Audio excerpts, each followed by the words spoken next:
welcome back to another episode of Expedition 44. We are excited once again to have Dr. John Walton with us. I think this is the sixth or seventh episode that we've done, and we're A lot, whatever it is. Yeah. working through all the Lost World series.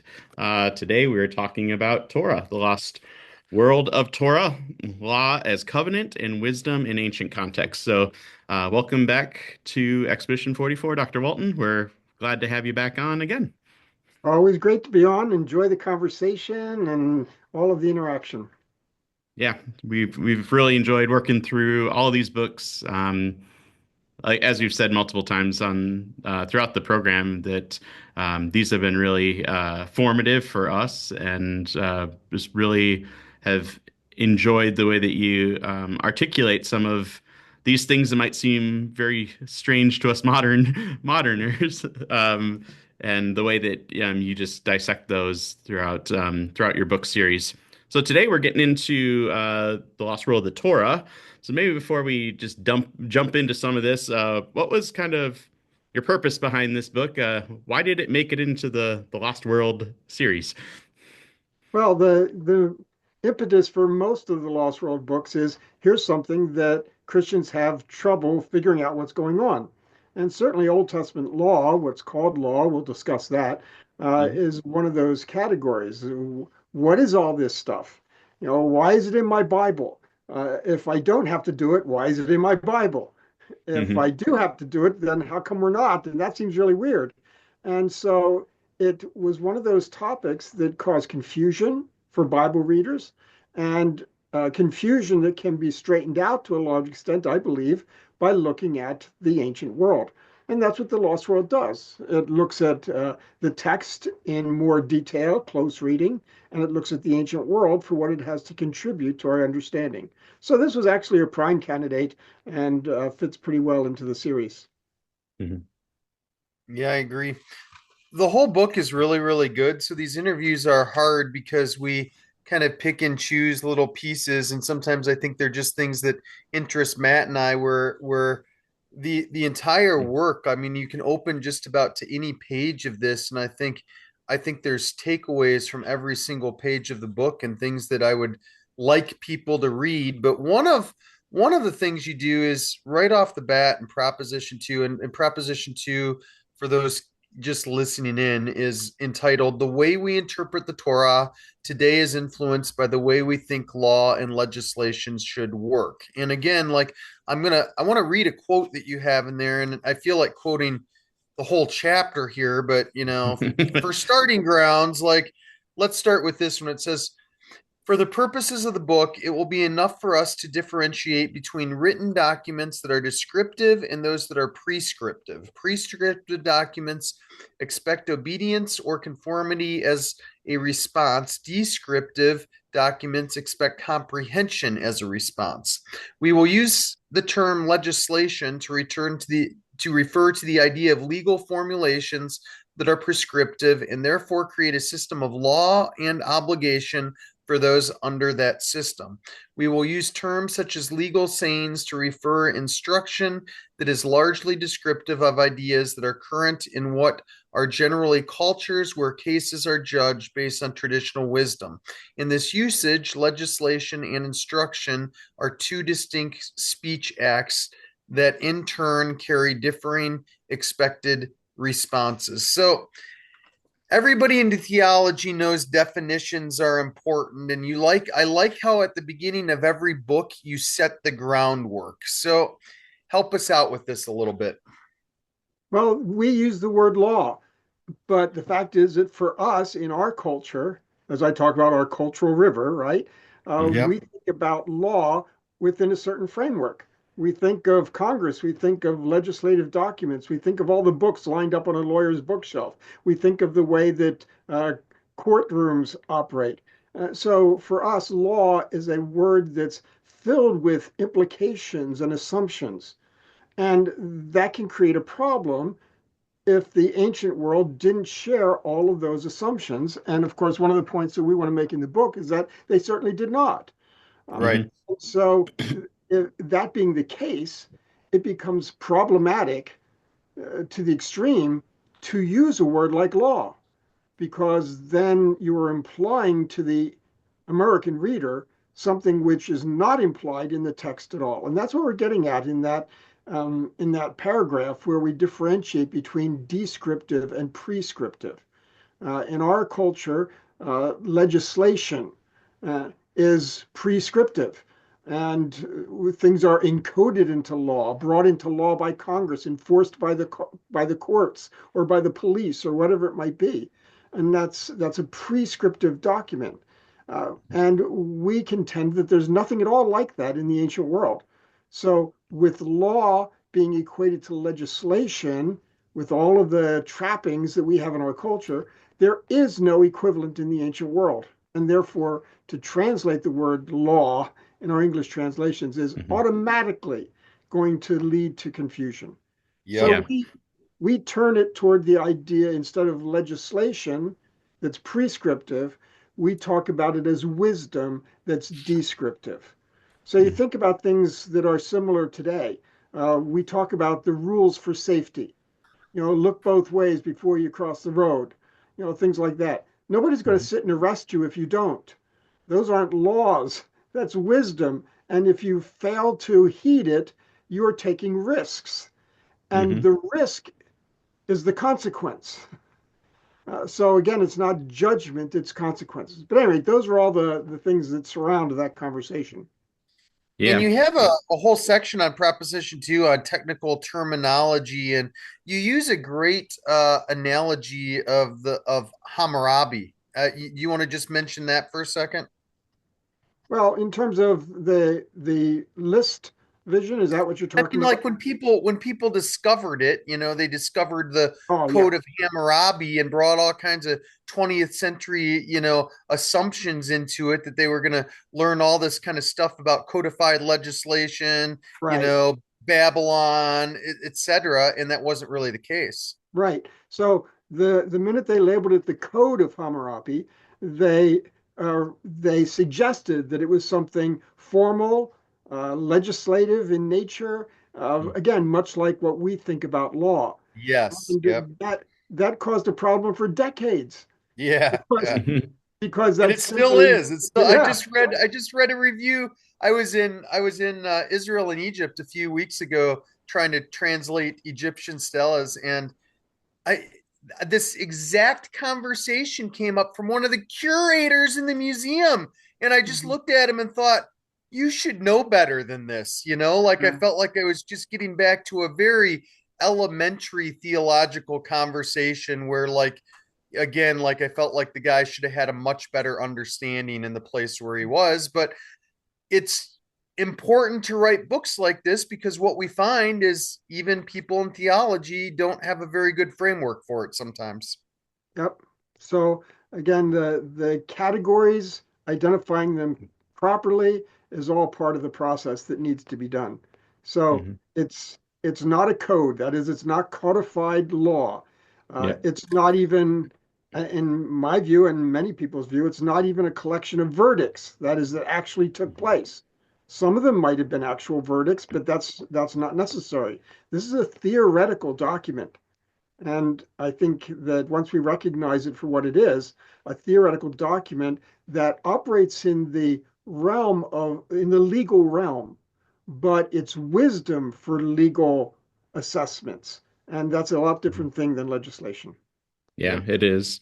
And you get more into that in the following propositions in 3 and 4, where you suggest that these collections are not only not legislative, but you talk about wisdom, as you've mentioned. Can you like maybe expand on that a little more? What does that mean, and how can we better understand what the Torah is?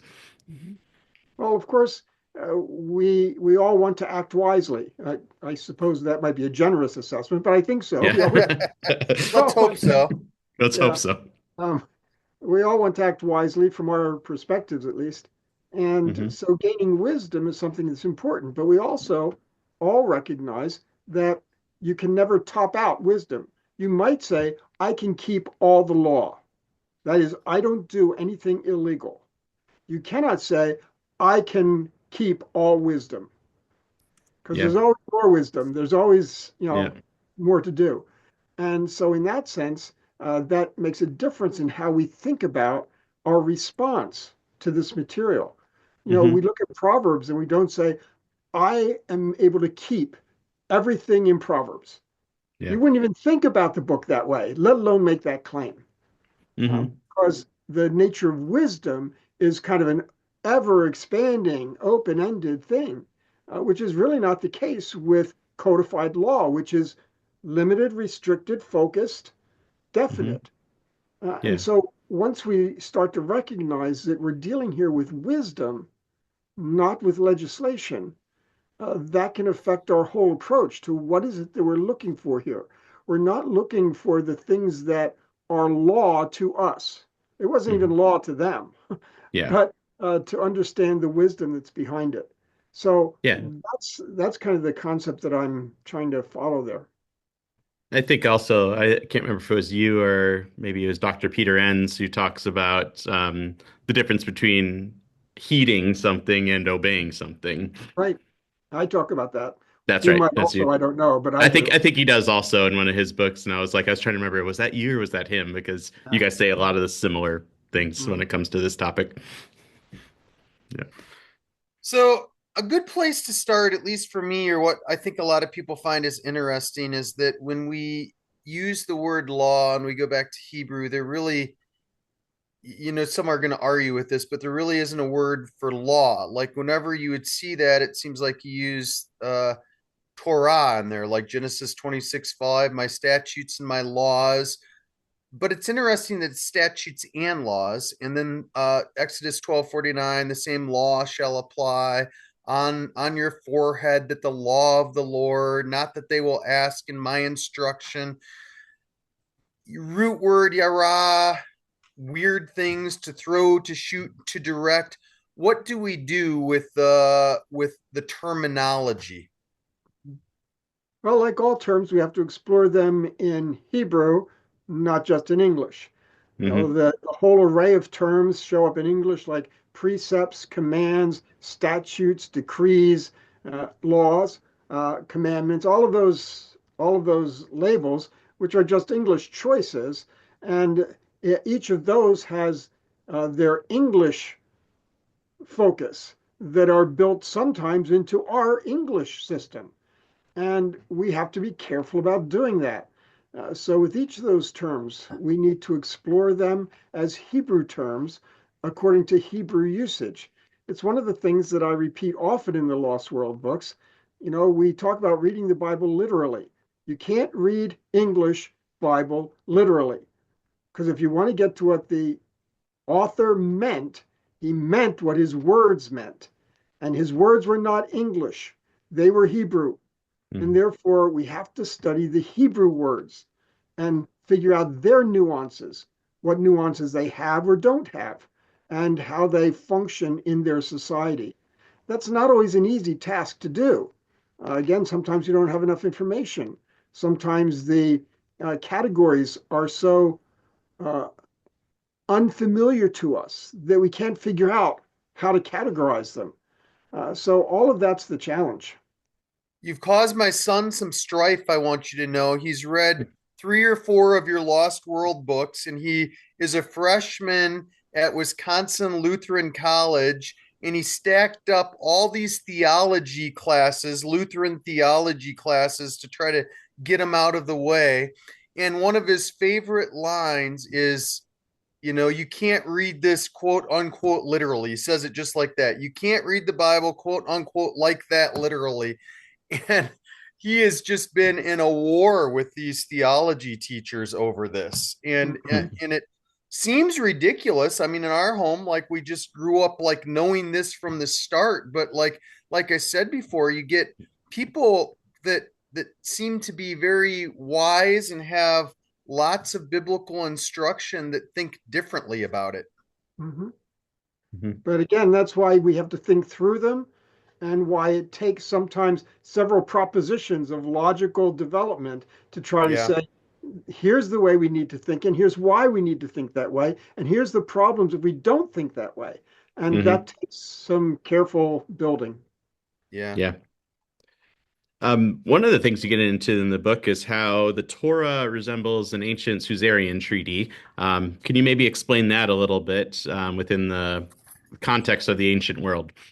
Sure. So a suzerain treaty, sometimes the word suzerain is a little unusual to people, but a Hmm. suzerain is the king, and the Hmm. king has vassals. And so a suzerain treaty is between a king and his vassals. And as you might expect, all of those relationships were established by formal agreements that would talk about what's the history between their two countries. uh, and what led to this moment of them looking at this treaty. The relationship between them, again, not an equal relationship. This is an unequal relationship Hmm. with the suzerain at the top and vassals underneath him. And then, particularly, the stipulations. That is, this is what's expected of a vassal. And that's where we tie into Torah, because in the Old Testament, Yahweh is the suzerain and Israel is the vassal, and they have a history and they have a non equal relationship. And there are stipulations. That what the Torah is, the stipulations of a covenant. So when we recognize that that's how the Torah fits in, that it's part of a treaty slash covenant document, we can start reading those as stipulations instead of as laws. Now, stipulations still carry a lot of weight, so it's not like this is sort of diminishing their obligation. It just changes the nature of the obligation. So, stipulations are what you need to do to bring honor to the name of your suzerain and to respect your suzerain. And that's what's involved in stipulations. Also, stipulations are only the tip of the iceberg. That is, a few stipulations will be named, but these will typically only be part. Basically, what's required is loyalty to the suzerain. Hmm. And that can take infinite number of forms and have infinite number of nuances. And therefore, the stipulations only are a sampling. That's not, it's not comprehensive. It's certainly not exhaustive. And that's also a way that we can see the Torah operating. It's not exhaustive, it's not comprehensive. They're little bits and pieces to give you an idea of what it would look like to be faithful vassals to the suzerain. So once we recognize this kind of literary form and literary context, we can understand the nature of this literature better. Hmm. I was just on a retreat. A woman. I was one of the, they call it a spiritual director. I was a male spiritual director on a woman's retreat for 3 days last weekend, and so much of what I think the problem was women that didn't understand or have a notion of divine identity. And we've talked about this before in our episode of Conquest, but I just think that conversation is so important. So I like that oftentimes on important matters, especially with interpretation, that you get a little repetitive between the books. You sometimes introduce similar subjects in different ones. And in Proposition 7 on this, you have holiness as a status, not an objective. We've had a lot of that conversation. I'm glad to see it in both places. Can you talk a little bit about that divine identity and what that means, but then maybe also touch a little bit about why why you like to sort of reiterate some of the steps like that within two things? And Matt and I do that too. I mean, it's like we in fact we use your line in almost every video that we make where we're going over our own stuff, is, you know, getting it right, of interpreting first towards the intended audience and then going from there. Yeah, sure. I mean, I want to read it as an Israelite. I don't want to read it as a United States citizen. I don't want to read it as someone, Hmm. someone who's an academic as opposed to somebody else. I don't want to read it as this ethnic group or another ethnic group. I don't want to read it as a male instead of a female. I mean, some of those things are unavoidable, but the fact Yep. is, I want to read it as an Israelite. I don't want to read it as a Christian first. I want to read it as an Right. Israelite first. Yeah. I don't want to read it as a theologian first. I want to read it as an Israelite first. And so this whole idea, our world's a lot about situated readings. I want to read it from my identity, from who I am. And that's Right. important eventually, but that's not your first. You'll get to that. Yeah, just hold off on that. You'll put a pin in that. We'll get to it. Mhm. Okay? But first is reading it like an Israelite. Um, so I talk about this topic, and I can't assume that somebody who is reading the Torah book has also read the Conquest book. Uh, I can't make that assumption. So if it's Wouldn't that pertinent, be nice if that was the way it worked, though? yeah, sure. More sales. You are you are not allowed to read this book until you've read. Yeah. Like in college, this is a prerequisite. So, Yeah, exactly. yeah. So I do that all the time. I just wrote this article yesterday, and by the time I was done, I said, if you haven't read this, read this first. I think I said that like 6 times. And by the time I almost deleted them all at that point. yeah, yeah. So that's kind of why we have to talk about it a couple different times, and of course also because I've generally found I need to say things a few times before people really soak it in. And Mhm. this Yeah. is an important one because we all have these crazy ideas in our head about what holiness is. Yeah. Mhm. Yeah. And yeah, maybe not everybody's as crazy, but I know mine was for a long time, and lots of people that I've encountered. We don't really know what that word has to do with.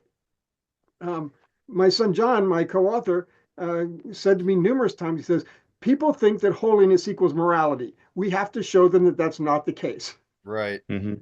And so again, and that's just in terms of meanings of words and how we understand them. So this Yeah. idea that holiness is a status, um, and that status becomes our identity. Those two words are both important here. It's a Yeah. status because it's something that God gives, not something that we achieve, not something we can earn, not something we can lose, not something we can pursue.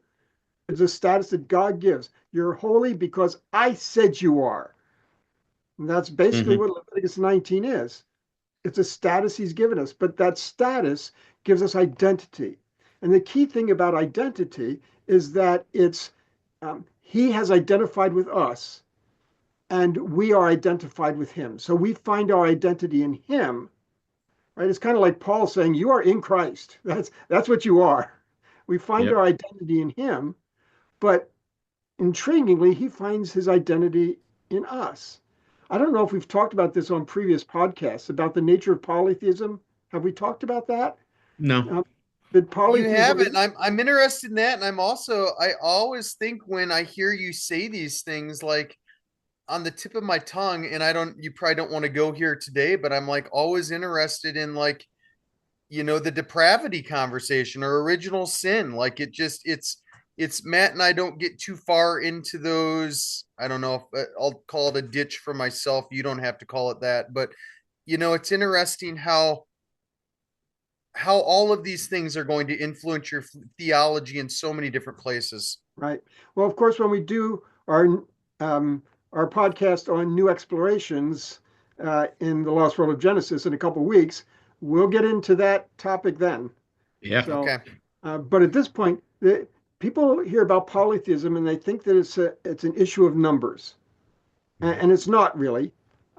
It's true that polytheists worship many gods and monotheists worship one god, but numbers is really not that significant in regard to another factor, and that is in the ancient world, people believed about people that they find their identity in community. This is true of Babylonians, of Egyptians, of Israelites, and many cultures today as well. They Yeah. find their identity not deep down inside of them when they're alone in the dark in a foreign city, but they find their identity in their community, in their role and Mhm. status and function within a community, and that's who they are. It's a little Mm-hmm. bit of an exteriority instead of just an interiority.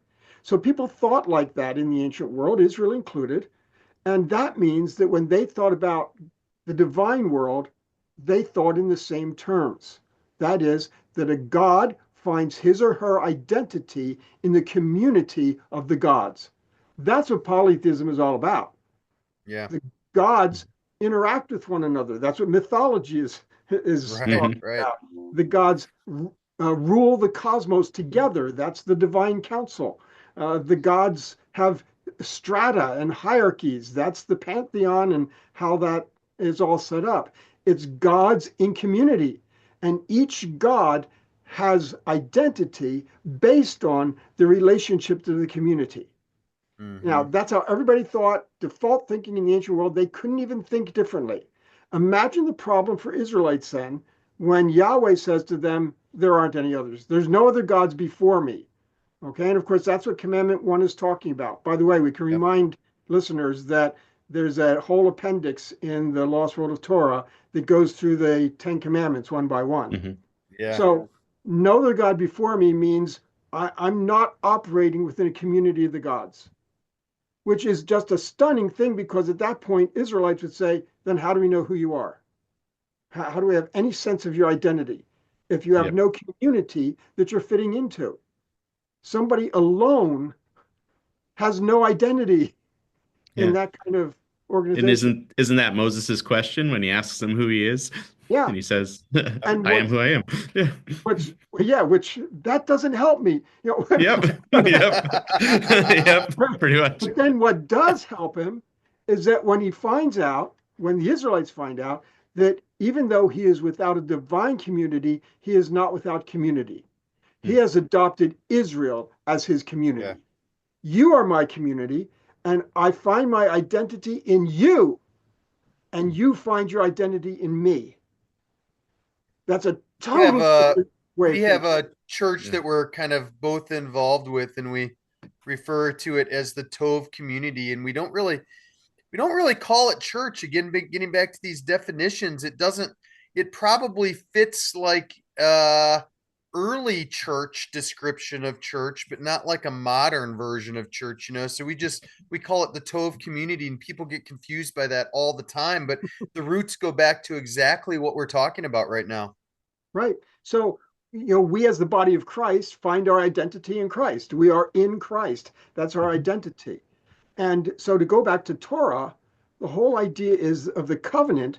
Through the covenant, God has given them the status as his people. He finds his identity in them. And then Torah helps them to identify with him, to bring honor to him, to It's a great way be a to say light it. to the Yep. nations as they understand this God who is in community with them.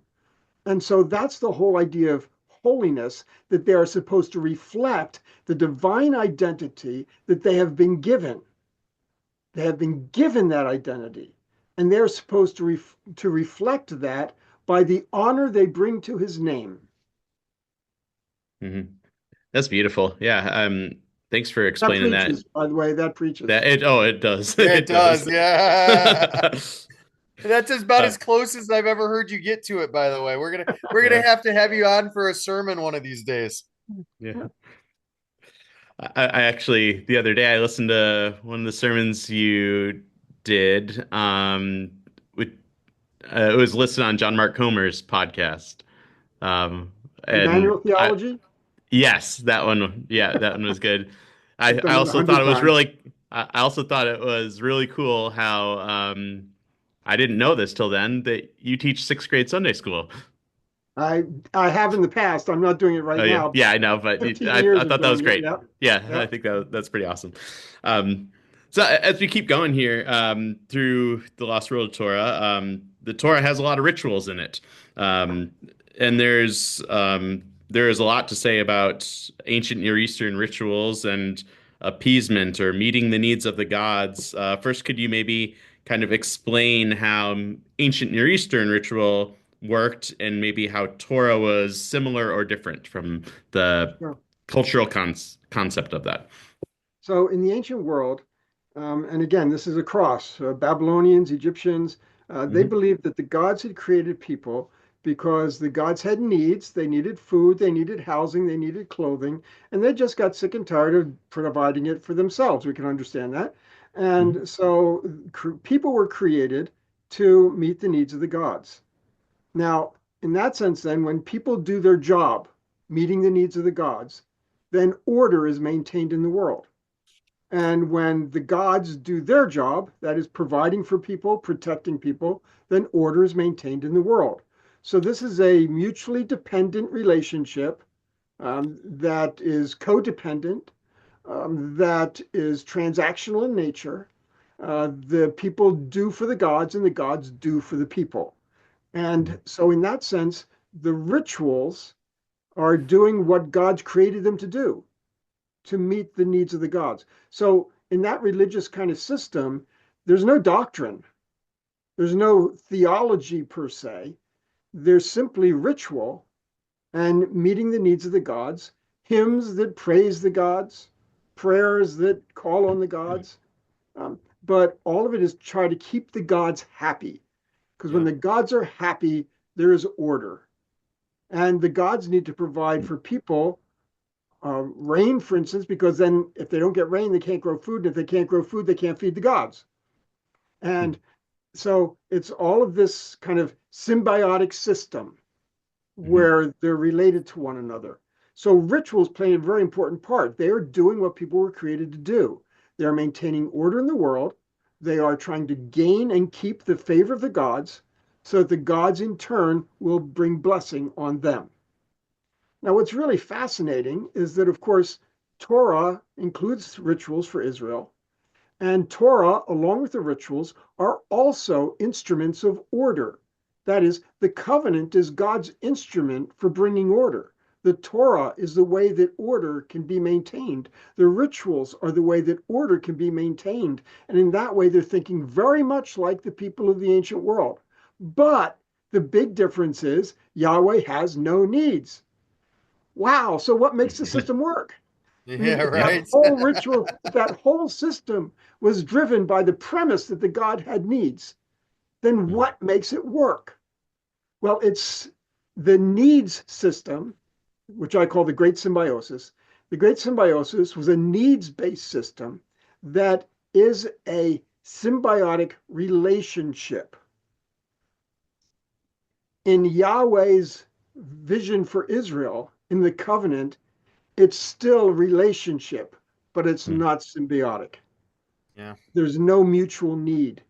But the idea that this is how relationship is maintained, this is how order is maintained, not order meaning we're making God fat and happy, okay, but rather order by the rituals because these are relationship building activities, giving thanks, making vows. Those kinds of things are order bringing, caring for offenses so that God's place is not desecrated. These are order bringing activities based on relationship, but not a relationship of divine needs. And that's the key difference. Yep. So it's an interesting example where God adopts pretty much all the ritual system of the ancient world and incorporates that into Israel's Torah covenant. Yet, absent that one big deal, not that Israelites had an easy time making that distinction.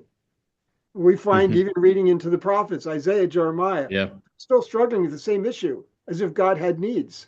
The psalmist has to remind them, I own the cattle on 1,000 hills. If I needed to eat, I wouldn't ask you. So we know this is a system that's just kind of crushing them, that they have a hard time thinking outside of. So they're stuck thinking about gods in community. They're stuck thinking about gods with needs, which is understandable. This is their world. They don't know any other cultural river. But those are things that God's trying to coax them out of. Yeah. So with this, you get into what I call one of the most difficult things I have to explain to people, and that comes in with the blood rituals. And so I think oftentimes, and you make several good points in this section, but you kind of start off by saying it would be a mistake to think that the sacrificial system was all about sin. And then you kind of get into these animal blood sacrifices, and that was, a Yahweh thing. It wasn't common in the rest of the ancient world. And then you get into Kippur language and, cleansing the consecrating the elements, things like that. I mean, we need a book just about that. But if you could elaborate or give us how do we transfer the weirdness out of the blood system? How do we best explain all of this? So we can think about the blood as having ritual antiseptic qualities or ritual detergent qualities. Those are Mhm. terms we use, detergent and antiseptic, but not usually we don't think of them in connection to rituals and sacrifices. So it's a Yeah. hard jump for us. But that's what the blood was. It had the detergent element. And of course, the blood was not applied to people every time they offered a sin offering or every time they offered a guilt offering. It wasn't the blood that was a detergent on them, on their lives, on their sin. It didn't take away their sin. Of course, Hebrews tells us that too. It didn't take Mhm. away their sin. It rather was a detergent on what their sin had brought to God's presence. There are Mhm. so many ramifications we could go Yes. to right here, but just keep going. Okay. So the blood was an instrument by which they cleared away. Think about if their sin was reflected as graffiti written on the walls of the temple or the tabernacle. Yep. Mhm. Blood would be the detergent that washed away the graffiti. Okay. That's a great It doesn't analogy. affect the Yep. person I who love did it. that. The person can be forgiven, but the act itself was an act on the sacred place and it Mm. has to be scrubbed off. Now, So God good. could pick anything. People think it's strange that he picks blood. Why didn't he just invent holy Clorox, you know? Hmm. Well, it's for a very important reason and a meaningful one. Blood is representative of life, There you go. Yep. and therefore the shedding of blood means the taking of life, and that Mhm. indicates the cost. There's cost to it. Mhm. I think it also talks about like life conquering over death. So these forces of death that of Right. sin that stains, graffitis the temple, graffitis God's space, our actions that taint creation. Since the life is in the blood, it covers over, purges the death. And you talk about like the whole action of purging and cleansing and wiping Mm-hmm. that is behind that Kippur word group there. I thought it was a fantastic chapter in Proposition 9 there. Yep. And I Yep. think I think it's really important also as we go into Good Friday, which is tomorrow from when we're recording this, when we sing songs about the blood, like Yep. it's So, so let's follow this through to its conclusion. yeah. So the blood was not used in Israelites' rituals to cleanse them. It was used to cleanse that which was sacred. And it was Hmm. did that because it was in the life. And so kippur is what's accomplished by the blood. And it's usually translated atonement, but that doesn't help. That's not Yep. helpful Yep. because it's more of a cleansing, purging. But when we think about the blood of Christ, since we're on top of Good Friday here, when we think about the blood of Christ, that does cleanse us. I mean, that's the difference from what we have in the Old Testament, but it Hmm. Yeah. cleanses us as sacred space. Paul Hmm. says we are the temple, and Yep. the presence of God is going to be in us. And so we have to cleanse sacred space, which now is us. And Hmm. the blood of Christ cleanses us in preparation then for the indwelling of Christ in us. And we're preparing and sustaining sacred space, Hmm. which is now the church corporate and ourselves individual. And I think I didn't say much about this, but we have to think about that beyond just, oh, me inside individually. Hmm. Remember, it's Paul talks about us corporately as the Yep. temple. And Yep. Yeah. so, how do we talk about that kind of cleansing the sacred space that is the church, not Yep. just talk about the cleansing the sacred space that is me? Yep. And Peter talks about the same thing as each of us as Mm-hmm. living stones built up together into a temple. Yeah, yeah. And yep. Me and Yep. Peter, I love it when that happens. Yeah. Yep. Yeah. Yeah. So part four, you kind of get more into this a little bit with the context of Torah, and you talk about the importance of a covenant and Yahweh's presence among them, and a lot of those that rituals were about that. So maybe talk a little bit, dive a little bit more into Yahweh's presence and their view of Torah and rituals and Yahweh's presence residing in the midst of Israel. Sure. So it's difficult for us to put the pieces together because of how of the literary separation. That is, the covenant is established in Genesis, and we Hmm. read all about covenant, and it's very clear that this is a relationship. That's clear enough. And so we come to understand that the covenant is all about relationship. It is about relationship, but it's not just about relationship. And it's not till Exodus that we see the second shoe drop, so to speak. Hmm. And Right. that is the idea that since Yahweh's in relationship with them, he wants to dwell among them. This is tight knit logic. Okay. And Yeah. so God extends the covenant beyond Abraham's family to Israel in Exodus 19.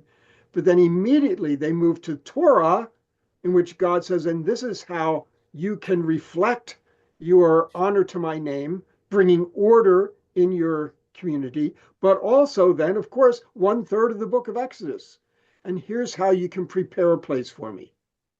Okay. And so my intention, since we are in covenant relationship, and since you are living in this ordered community, I am coming to dwell among you. And that's why you do the rituals, to preserve my presence. It's why you live according to Torah, to preserve my presence. And so relationship and presence go together. That's my Emmanuel theology thing. Hmm. And they go together and they're part of the same piece. I mean, they're not just separate, oh, here's this concept and here's this concept. They're all folded together, as is Torah and as is wisdom. All parts of the concept of order. Order in relationship, covenant. Order in presence, the temple. Order in Torah as people live their lives to bring honor to Yahweh. Yeah, that's a rich section that you go through all of that. I mean, there's just so much in that. I particularly love talking about the covenant, and I think every page in here is just really really rich. I mean, you can just hang out and talk about any of these things all day, and I like how you keep these fairly quick and to the point. I really enjoyed at the end of part four the importance of the tabernacle and bringing it all together and Yahweh's presence residing in them and kind of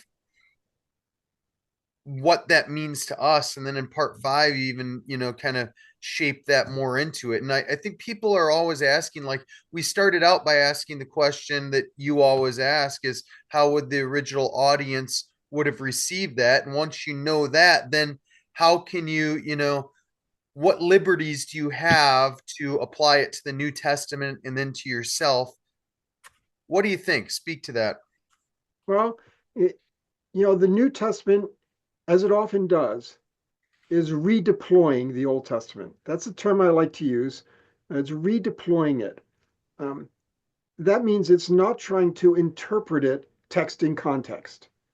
It's not trying to go back and say, oh, so what did the Torah mean to the Israelites at such and such a time period? What did the covenant mean to the Israelites? They want to know what it means to the Jews and then the Christians in their Greco-Roman context. Yeah, So right. they are redeploying it. That means that they're doing something different with it than what the authors were doing with it.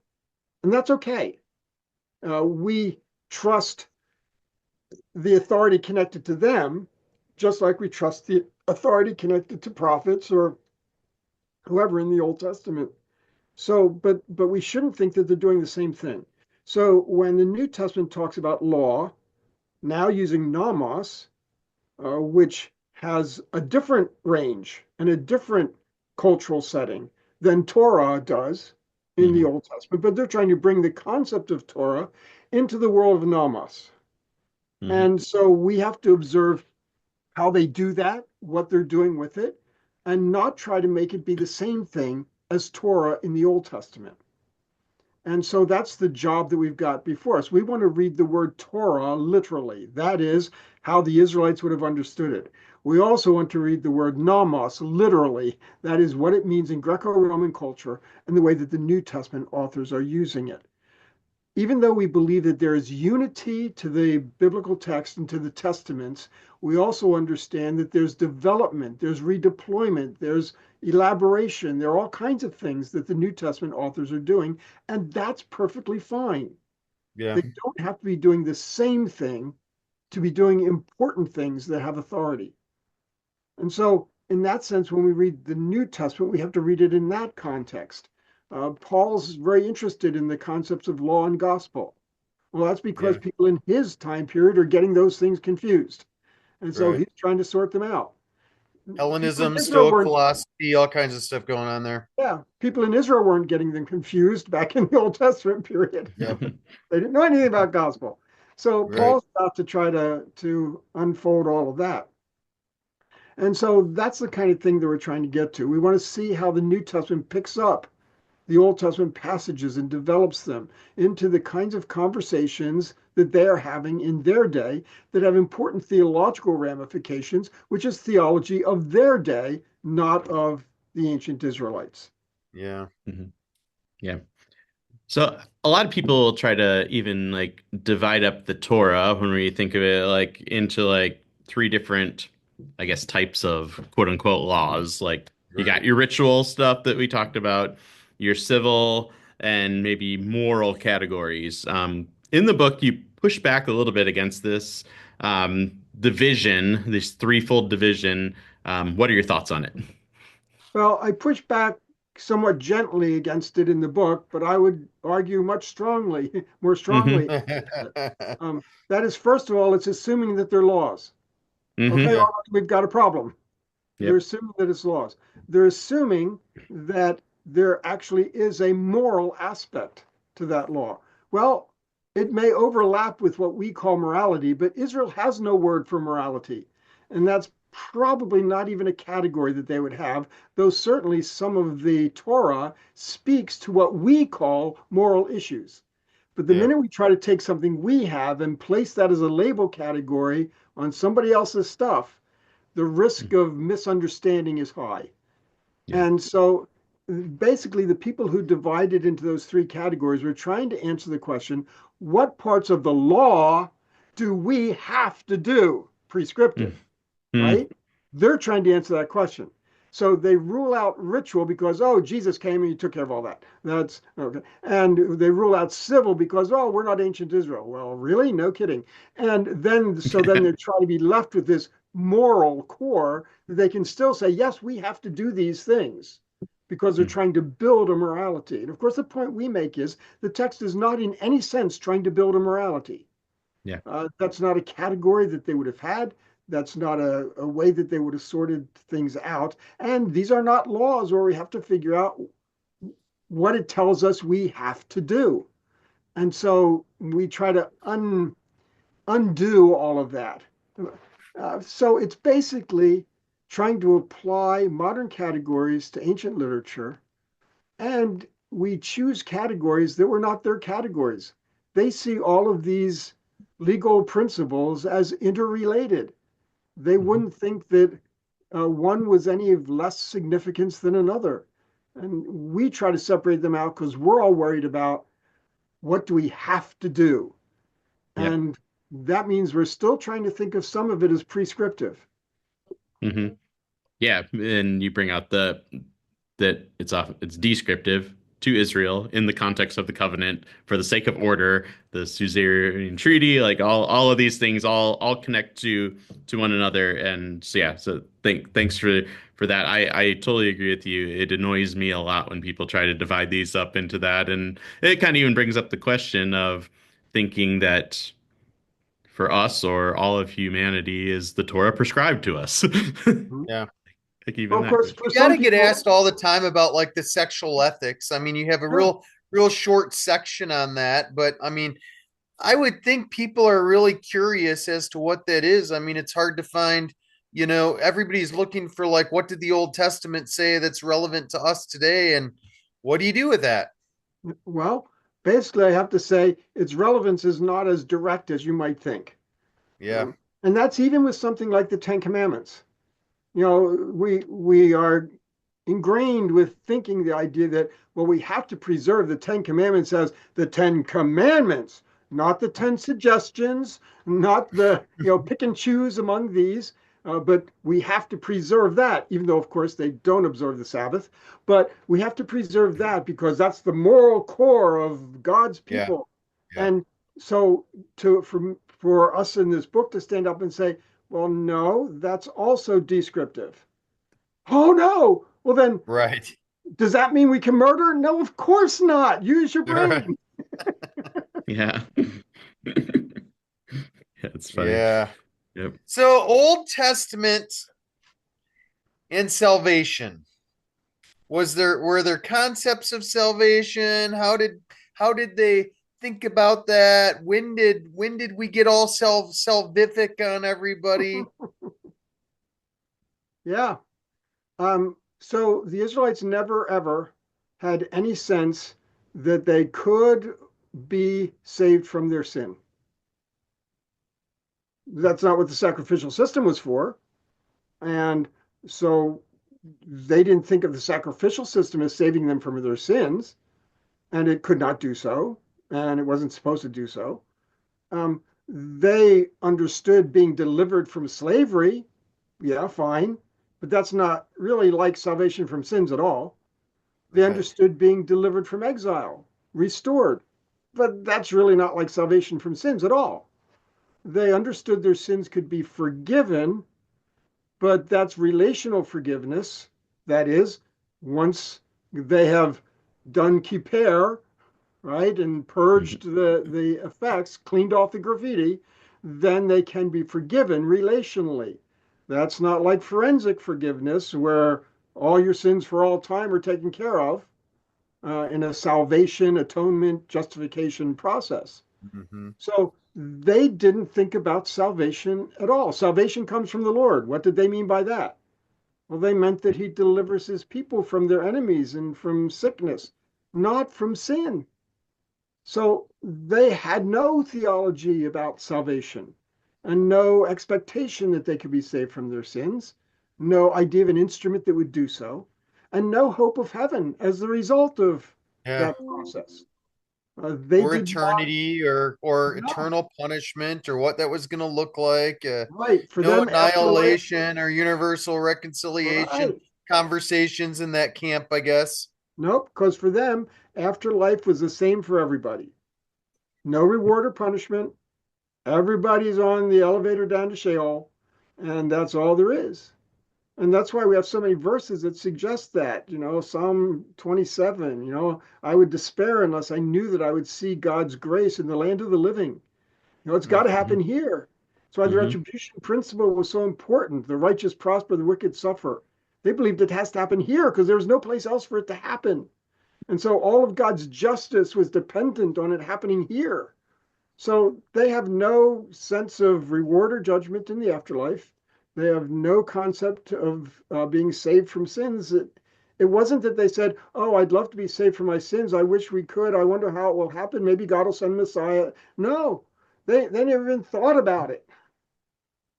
It's Imagine interesting. taking that out of our society right now. If people just became Christians and truly believed that it was for the here and now, what kind of ramifications would come into play?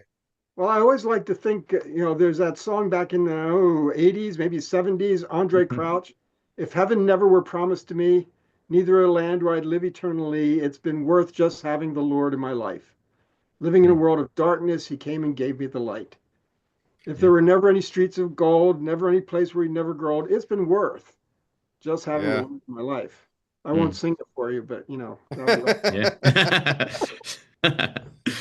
No, I mean it's so true. I mean that seems to be what you see, especially in the Old Testament, the Hebrew Bible. And yeah, so I guess as we keep going through this, I loved how you explain um, divine instruction or Torah can be I think it was your son who gave the metaphor. You said, as we were talking before this, about the metaphor of health rather than law to speak of Torah. Could you maybe explain maybe his metaphor on that? Well, I can explain it some. When we Yeah. think about Torah as wisdom, wisdom for bringing order, for doing the right thing. Well, when you think about your health, you're trying to exercise wisdom to bring about good health. And that involves diet, it involves exercise, it involves all of these things, but it is different for different people. There's not just a one size fits all health program, whether it's diet or medications or exercise or what kinds of exercise. All kinds of people have all different kinds of situations. And so, in that sense, the goal, the objective is good health. But there are many different ways to get there and many Yeah. different aspects of it, and you couldn't even begin to name them all. And so, in that sense, there's a little bit of analogy that can be drawn of how, for someone who's diabetic, too much sugar is a bad thing. For someone who's hypoglycemic, they have to have sugar. And you can go through all of these, lactose intolerance and whatever, Yeah. um, so, in that sense, health we understand as something that is an objective, good health. Just like good order in society and in our lives is a healthy objective, something we want. But again, there might be different ways to get there for different people. That's good. Um, I think there's a lot. I mean, again, you just go through every one of these. In Proposition 19, you label this: we cannot gain moral knowledge or build a system of ethics based on reading the Torah in context and deriving principles from it. So you start kind of there early in the book, and then you come back to it again here. What's the relation of coming back, or the maybe the system of ethics part of it? Yeah. The word system is important there. Um, I would not say that the Bible has nothing in it, or Old Testament especially, has nothing in it that could inform our sense of morality or ethics. Now, that would be an incorrect statement in my Mhm. mind. That is, we can be informed by some of the things we see there. That's different from saying that it establishes a system of ethics or a moral system, because that moves toward the legislative side of Yeah. the equation. And so it's very important that people understand the difference between a formal system and little bits of information that may inform you. Again, if these are legal sayings that carry wisdom, it's logical that some of that wisdom is still going to be very relevant to us and, in fact, Yeah. could be imperative to us. All cultures in the ancient world would have understood you don't murder. That wasn't something new that Israel brought to the table once God spoke from Sinai. Everybody knew that. Okay, Yeah. so Israel is supposed to be as exemplary in that matter as everybody else was. You bring honor to your God by having order, and having order means you don't just kill anybody you want. Right, Yeah. right. And With the wooden so, stake in Judges 4, yeah. yeah, yeah. So, so we, I wouldn't say that there are no moral or ethical aspects or information that we could glean, but it's not laid out prescriptively as a system. So it was not its function to do that. Its function was to lay down stipulations of the covenant. That's a relationship between Yahweh and Israel and nobody else. We're not in that relationship. We're not under that covenant, nor were the Canaanites or the Babylonians. And So so what do you think? Sometimes people equate it to like a speed limit that nobody other ever follows. Good analogy or bad analogy? it's possible that some of the stipulations in the covenant were theoretical and that nobody ever did them. That's possible, Mhm. but we really can't tell. We don't have enough Yeah. anecdotal narrative material to indicate that one way or the other. It's just pure guesses. Did they ever really stone a rebellious son? You Yeah, know, I was just thinking of that. Yeah. Right. yeah, Right. we don't know. So in that sense, that's an unanswerable question. Um, but likewise, an awful lot of it was giving them an idea of order that they were supposed to maintain. Hmm. Again, these are, in the book, I call it aspectual. That is, they give certain aspects, Yeah. and that indicates its selectiveness. These are just illustrations. They're Hmm. ideas of what order would look like. If you Hmm. really want to be an ordered society, then perhaps you'd say children who fall into this rebellious category, properly described, should be treated very seriously, properly described, all of that. Yeah. But even there, we make the point that that doesn't mean we should draw a principle from that, because likewise, the principles we draw are subject to our own vantage point and own sensibilities. And we have to be careful about that, because if it's just coming from ourselves, then it doesn't have authority.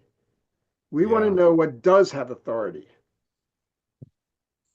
That's Yeah. a great point. Yeah. And so in every book, you begin by saying that the Bible is written wasn't written to us, it was written for us. And Mhm. so when we think of Torah, if we want to take Torah seriously today, how do we incorporate that? What should we do with it? Well, it goes back to the concept of wisdom, not to the concept of legislation. Hmm. Again, that's why it's so important, why even in the title we call this Torah, which comes from Hmm. the word instruction, Yep. rather than calling it law, which Hmm. is so much connected with legislation. So when we read the Torah, these stipulations for their covenant, since they're intended to provide wisdom for order, we are looking to understand the scope and range of order, holiness as the way to achieve order. That is, holiness not as morality, but as our identity in God, God's identity in us bringing honor to his reputation, us reflecting that identity that we have. So we have to try to understand how some of that wisdom may be transferable as we try to understand our relationship as God's holy people with the status and identity that he has given us. It's not kind of a every line's going to have a carryover. It's Hmm. the composite whole, and trying to understand how all of those contribute to that composite whole and how we can understand those. So it's a matter of assessing wisdom for the idea that we have the same objective, bringing honor to the reputation of our God and living in such a way that they reflect his identity. That's going to look different for us in our culture in some ways. In other ways, it's not. We're still not going to go out murdering people, but we may not wear tassels on our garments.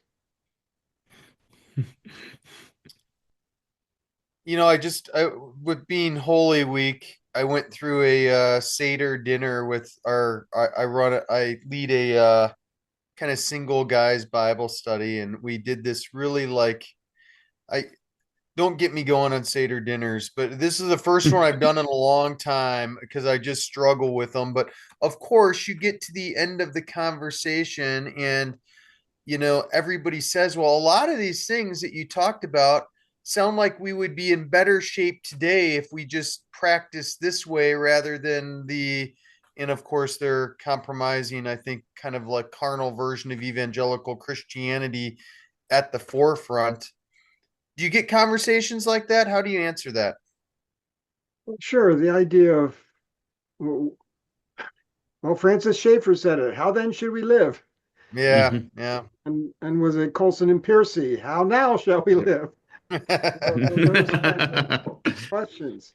And Yeah. I think that a book like this, I would hope that people could read it and find themselves, as I think both Jesus and Paul indicated, being free of the law, Yeah. yet not free so that you can ignore it, free so that you can have it in its proper place, Yeah.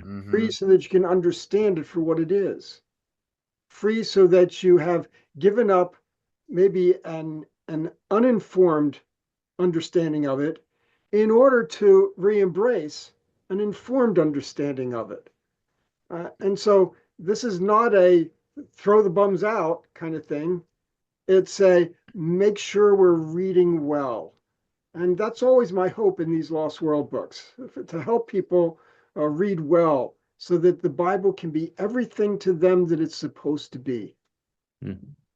It is Okay. the timing of this conversation is really interesting. I mean, again, with Holy Week, because I think people are reconsidering Old Testament things. And, so in this, again, the same interaction that I had, we were talking about the temple cleansing.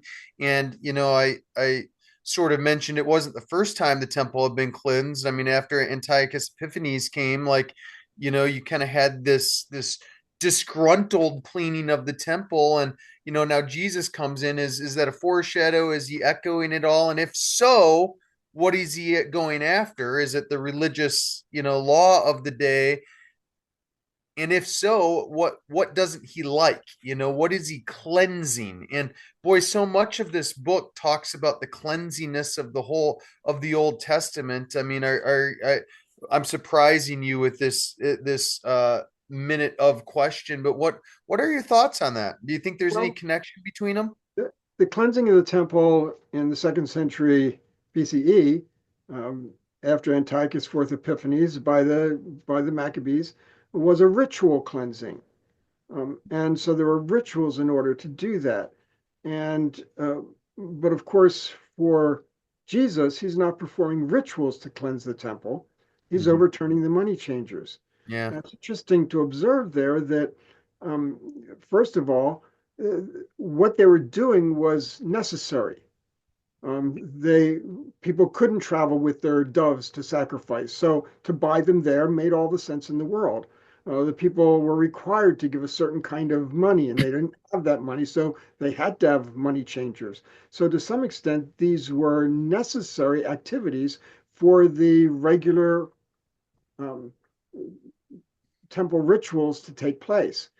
But it's interesting when Jesus turns the tables over, he's throwing out both the buyers and the sellers. Mm-hmm. And that means it's not Mhm. just a criticism of the sellers, it's also saying this whole enterprise is somehow misplaced. And I think Yeah. it's not that it's ritually misplaced, it's that it's positionally, geographically misplaced. The research I've done, and I'm no expert on this, but the research I've done has suggested that until just a little bit earlier than this, all of that had been set up outside the temple, maybe even in the Valley of Kidron, Yeah. and that it only had recently moved inside the temple walls. Mhm. And that's what was controversial. That doesn't go on here. Mhm. It's okay. It has to be that it takes place, but elsewhere. So he's not criticizing the activity as much as where the activity is taking place. He does Yeah. call it a den of robbers, but of course, the word den, that's not where the robbers do their work, right? The Mhm. den is where they Where find they bring it back, their yeah. community. Yeah. Yeah. And Mhm. Yeah. so again, undoubtedly, there was some um, activity taking place there that was taking advantage, exploiting the need. Okay, so the roots of capitalism. But at any rate, the idea that he's overturning those tables, again, it's not ritual cleansing, but it's cleansing that focuses on the function of the temple. And here, the Yeah. function is not ritual; the function is prayer. Yep. And the verse that he quotes in that is about my house being a house of prayer for the Right? nations. It's set up Yeah. in the court of the For the Gentiles. Gentiles, I mean that wasn't even prescribed in the temple building, but right? they Because they made didn't it have a court of the anyways because Gentiles. they didn't have a court of the Gentiles. That was just an Yeah. add-on that they did to separate the Gentiles from the Jews, and so it's set up in the very place where those who were outsiders, who Jesus often ministered to, like had no place to come worship Yahweh. So. Yeah. Yeah. I was just in Israel not too long ago, and I was walking around trying to put all this together, is get eyes on the space to see if that made sense standing in it. And I don't know that I came out with any more insight than I had when I went into it, Yeah. but it's always an interesting question to me of what exactly was going on and what I mean. We just don't have a lot in the text of what he was aiming at cleansing, but it's certainly fun to try to figure it out. And I was just wondering if you thought any of the roots go back that far, if anything connects more so than that. But thanks. It was a good discussion. And thank you for your time today. We always really just love having you on here. This is a phenomenal book. I mean, I know I say this about all of the Lost World stuff because it's probably well, it's certainly my favorite set out there. And like I alluded to earlier today, I can get stuck on any page. I'm a ADD, whatever, and like boy, I get on a squirrel moment on just about every page of these books. I think I could, go off and do days of research and write article after article just based on every little one of them. So thank you for the creativity and the thought behind them and how you have so delicately woven them together. I think they're just incredible works. Well, Hmm. thank you. You write stuff and you put it out there, and you just never know how Hmm. people will receive it. So it's very encouraging when you hear people that find some help. I'm just putting information on the table, and Hmm. I just hope that people will find it beneficial as they try to sort through difficult and sometimes controversial issues. I was Yeah. sort of a little bit upset because your IVP, your contact at IVP gave us a whole set of the Lost World stuff, and we gave them away on our Facebook page. And the person that won them had never even heard of you before. And I'm like, how on earth are you on an Expedition 44 Facebook page and you happen to be the person that I'm sending this highly coveted set of books to? And I was afraid they were like never even going to open them. And within a week of receiving them, it was a female, and she writes me back and she says, my life is never going to be the same. And I'm only on chapter 3 of the first book. That's pretty Oh neat. boy. That's a Yeah, pretty good Hmm. takeaway. that is. That Hmm. is. Yep. That is. At this point, you play the closing music and fade out, Yeah. That's There you it. go. Yep. Well, All Dr. right. Well, Walton, thanks again, yeah, John. We thanks. really appreciate having you. Sure. Yeah, See you next and time. yep, and next time we're going to be talking about your new book. Yes. Hey, So yeah. Just yeah, launched we're yesterday or the day before. yep. Yep. Yeah, so we're excited to talk about that and your new explorations in the Lost World of Genesis, and we'll have some giveaways also for our audience. Yeah. So we're excited about that. Yeah. So again, thanks for joining us. May God bless you and keep you. Okay. You too.